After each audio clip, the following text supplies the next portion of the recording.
বরিশাল ঘাট দখল নিয়ে ইজারাদারদের ধাওয়া পাল্টা ধাওয়া শহর জুড়ে উত্তেজনা। বরিশাল নদীবন্দর সংলগ্ন একতলা লঞ্চ ঘাট ও বালুঘাট দখল দিয়ে শহর জুড়ে উত্তেজনা বিরাজ করছে। এ নিয়ে ধাওয়া পাল্টা ধাওয়ার ঘটনাও ঘটছে। এই ঘটনায় লঞ্চঘাট এলাকায় আতঙ্ক ছড়িয়ে পড়ে। ঘাট দখল নেয়া ও বাধা দেওয়ায় ধারালো অস্ত্র ও লাঠিসোঁটা দিয়ে মোহরা দিয়েছেন সাবেক ইজারাদার খান হাবির ও মির্জা আইয়ুব আল হোসেন অরুণের লোকজন। পরিস্থিতি সামাল দিতে লঞ্চঘাটে বাড়তি পুলিশ মোতায়েন করা হয়েছে। 1 জুলাই রোজ সোমবার বেলা 1টা থেকে 3:30 পর্যন্ত একতলা লঞ্চঘাট ও বালুরঘাট দখল দিয়ে এই ধাওয়া পাল্টা ধাওয়ার ঘটনা ঘটে।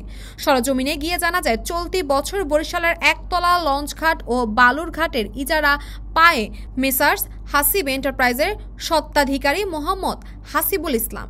সাবেক ইজারাদার খান হাবির ও মির্জা আইয়ুব আল হোসেন অরুণের ঘাটের দখল ছাড়তে রাজি না হওয়ার এই ঘটনা।